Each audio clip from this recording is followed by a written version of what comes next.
be thinking about it?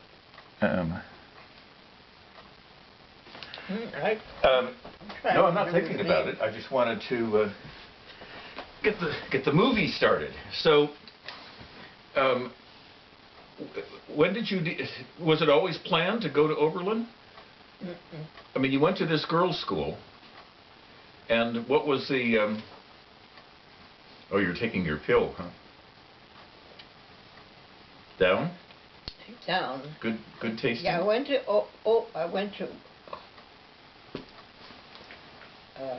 What was the name of the? Well, it doesn't matter what it was, but then you. But I had a teacher. Yeah. That had gone to Oberlin when she was a girl. Ah. And she thought it was a wonderful school, and she thought I was a wonderful student. Mm-hmm. And so I remember once she stopped me in the hall and she said, "Now I want you to think about this. I want you to go to Oberlin. So you talk to your parents about it." Well, I never heard of Oberlin, didn't care 2 cents but I didn't have anything better. So when I went home for vacation, I told him that my teacher had encouraged me to go to my last 2 years of college and make it Oberlin. And I said, they never heard of it. Didn't know what state it was in. But they were flattered, see. Uh-huh. And it sounded good to me. I didn't have anything better to offer, and if she said so, that was okay with me. But you were going to go finish college somewhere, right? Somewhere. What? And I hadn't even thought about it. Nebraska? Probably. It could have happened. Yeah. Because that's what everybody else did. Yeah. But my parents hated Nebraska. Ah. It was everybody got drunk and came home. It was a party school. Yeah. It was a university. Yeah. And the boys would come home. Oh, boys. And go in the barber shop where Dad was. And talk about all the parties. Yes. And blah, blah, blah. And no way. His little girl wasn't going to go there. No way. So Oberlin it was then. And you found out it was in Ohio. So I looked it up and everything, and they agreed there wasn't anything wrong. It was an old school, and it was had very high quality. Was it co-ed at the time? Yeah. Oh yeah. It was co-ed. It was co-ed. And so that was a big change for you. So my father drove me so that he could see where it was, yes. What it was like. He drove me to Illinois. And that was a long trip in those years. Yes, it was. Nebraska. But he had a great big brand new Buick. Mm-hmm. And he had a man friend that came with us so that he wouldn't have to come home alone. Mm-hmm. And that he really likes, and I know they had a good time. But anyway, he drove me. We found, I had they told me what would you call it? The house where I was to live. Dormitory. Dormitory. And Goulde was the name of it. Gulde, and it was an old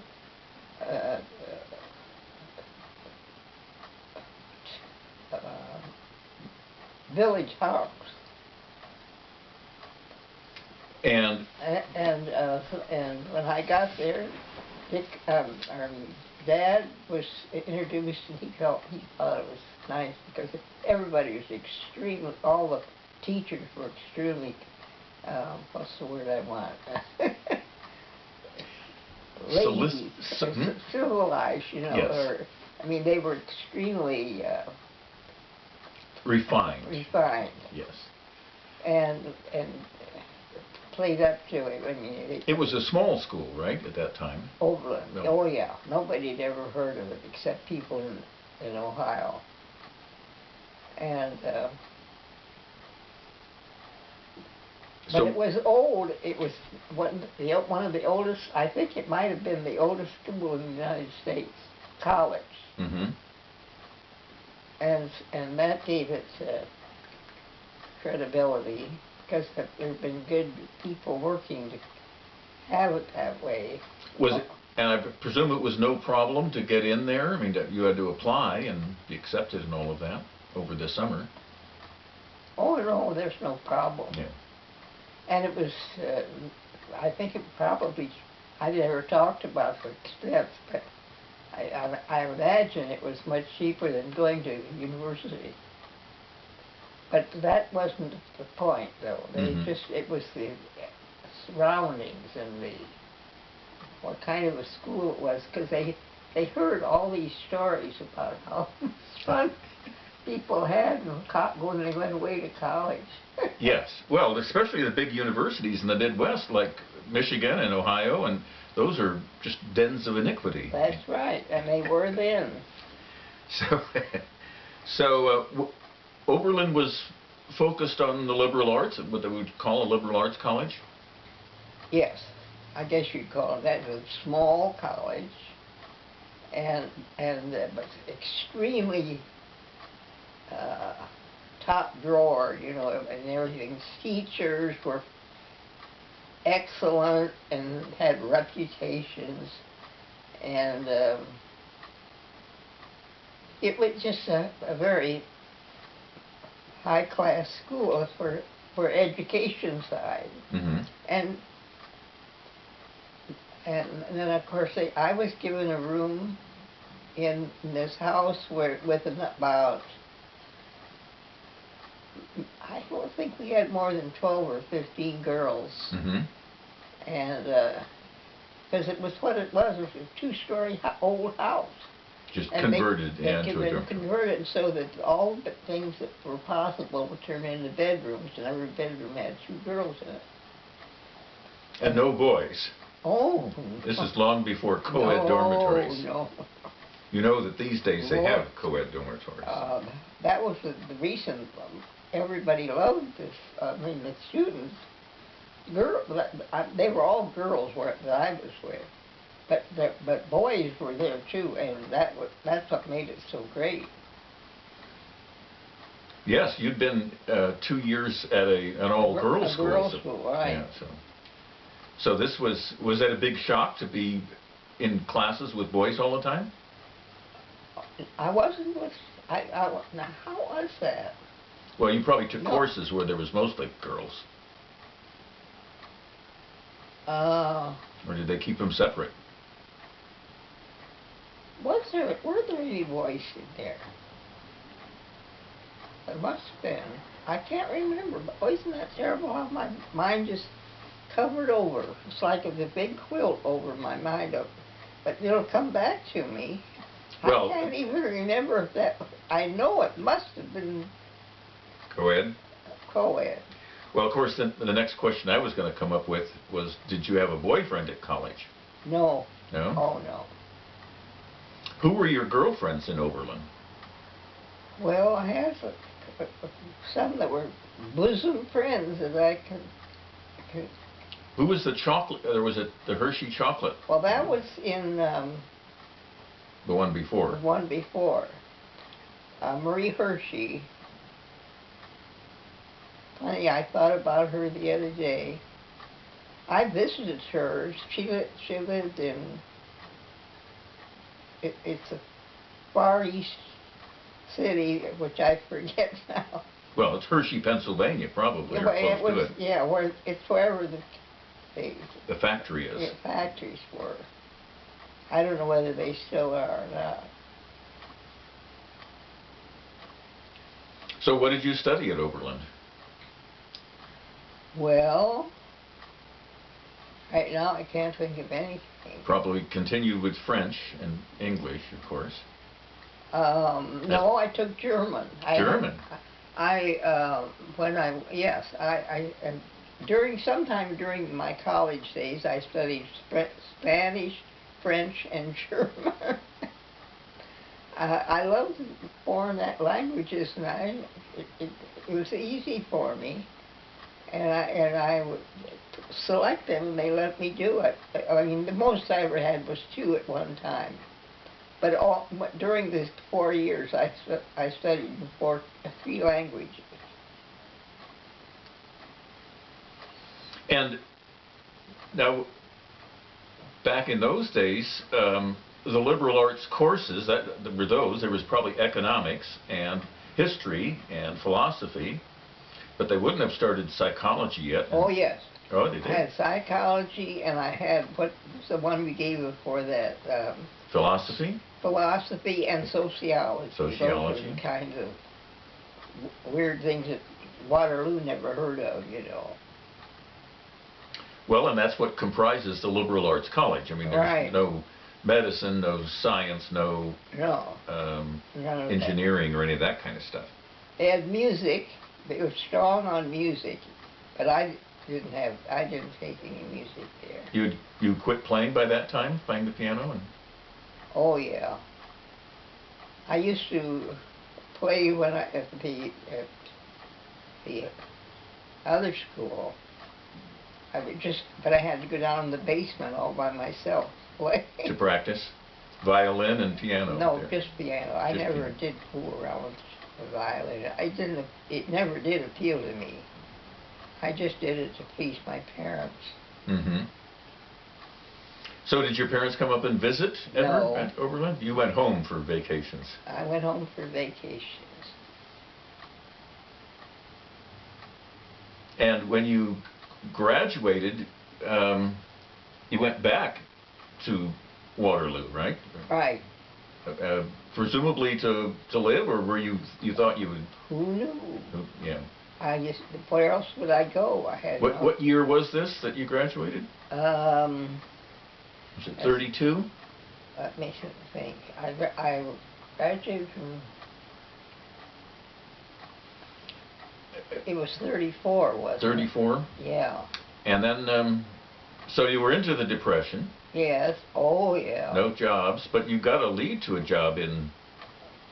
Well, I through my girl friendships, I had one that lived in Detroit, and I visited. I went to on very short times with little weekends.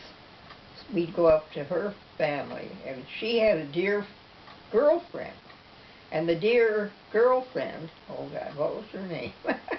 Had an uncle who owned this magnificent company. Mm-hmm. He was very rich, very, he had done this himself to get up there. What they did was, what his field was, and it was new then, colored magazine advertising. Mm-hmm. And that was very a new. hot, trendy thing, and, yeah. And he had a plant and did that. And he's making a lot of money. And right up your alley, because you're into newspapers too. Yeah, but he was just a nice guy, and when I got stuck and I didn't have a job, I was in Waterloo, and home, was from college. Nobody ever went to college in Waterloo. And so I was desperate, so I wrote him a letter and asked him if there was any possibility that I could have a job. I got a letter back, come on over, and that September I went to Detroit, and I had to get a room. I went with one suitcase, and I had to find a place to live, and report, and I had a easy job. It was. I kept that was important, a list of people that I had to get paychecks, mm-hmm. and to be sure that they were in line and everything was right. Wow. That was my first job. And was it Tilly's that you found and went into right away? Or? And how did I get in Tilly's? Somebody took me, I think. Yeah, I had another friend, and she lived at Tilly's, so I moved in with her for a while, and it just went branch on. When she left, she lived, I can't even remember her name. She lived on the East Coast, and finally she moved over. Somebody else came in to occupy the other half. But I must have been in Tilly's, where we had, it was like home, because it was a big two-story house full of boys and girls. Uh-huh. And we ate together 3 meals a day if we wanted it. And that's right, they didn't serve lunches because everybody worked and had to eat. But breakfast and dinner and Sunday dinner. A big meal on Sunday. Yeah. Mm-hmm. The you know, there's a movie, Gold Diggers of 1934, which is about a group just similar to the group at Tilly's. They're all striving actors, and so it's a big house. It's just like Tilly's, where they get their meals, right. And and it's men and women, and you know, when somebody gets a job, they bring, you know, a bottle of champagne or something, and everybody gets to celebrate. And of course, in that movie, they all go into a show together. But the Tilly's thing it always reminded me of that. And of course, I went there with Dickie in our trip. That's right. You saw the building. We went in. We went in and toured it. We have a little snapshot of you there. Yeah. So that was the center of your life for the next 4 years. Well, 3 years. A couple years. Let's see.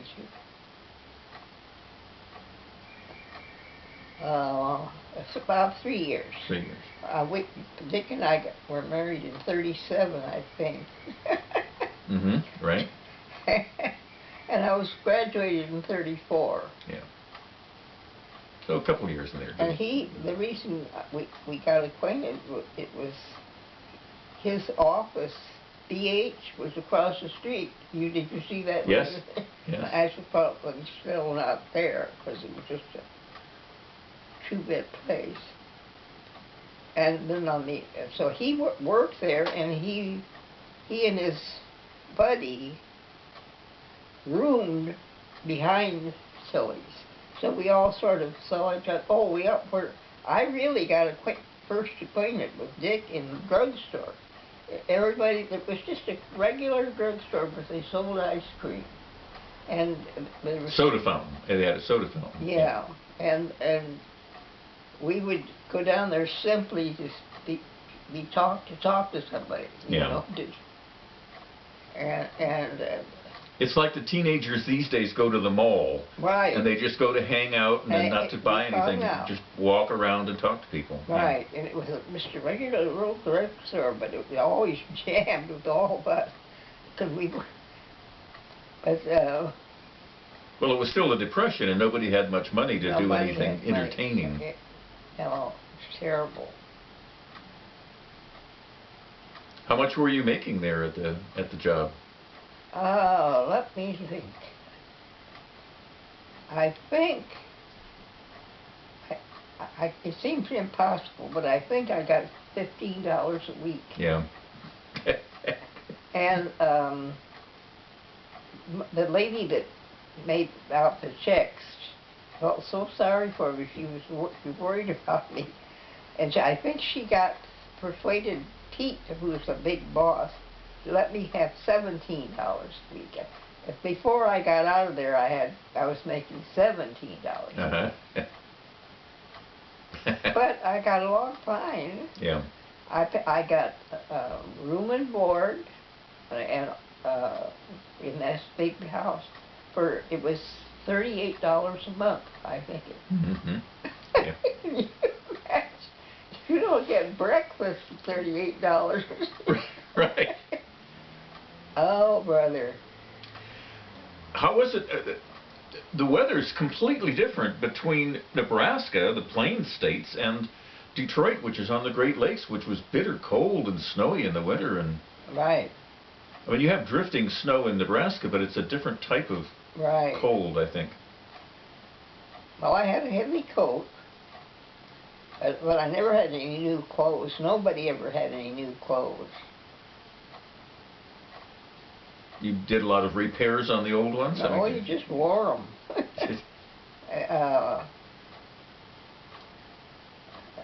Going down and buying anything new was unheard of. Yeah. The only reason you would do that is if you were in a fire or something and everything burned up.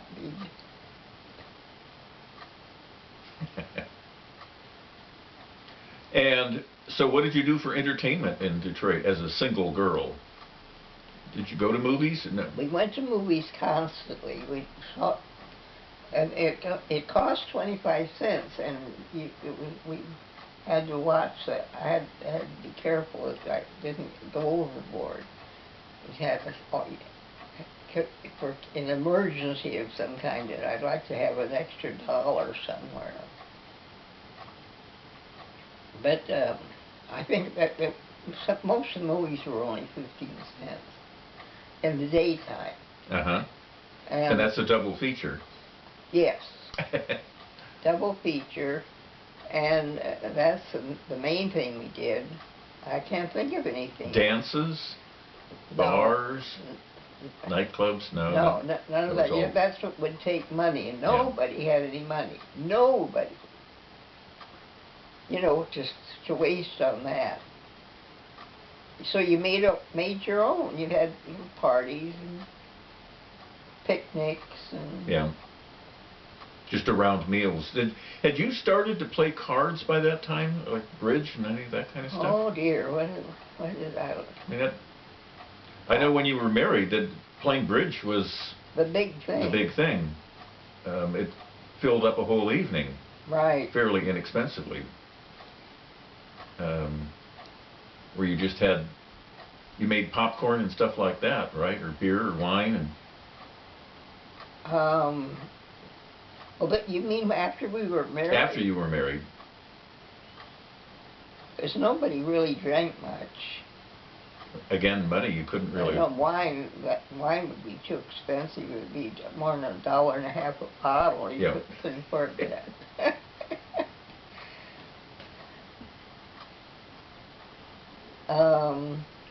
No, we didn't. We did play cards a lot. There were other card games too, and I can't remember what they were. Well, canasta. People played canasta back in the old days. I haven't heard of that one in a long time. I haven't either.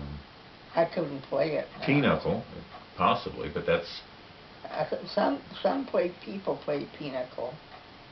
I never did. I didn't learn it. Well, yours and Dickie's was bridge. Bridge, yeah. Yeah. Which is a good couples game, because you get two couples and you can change partners and do all of that kind of stuff. Right. Okay, well, you ready for another glass of wine? We'll take a break out of this now. Let me see where I'm at.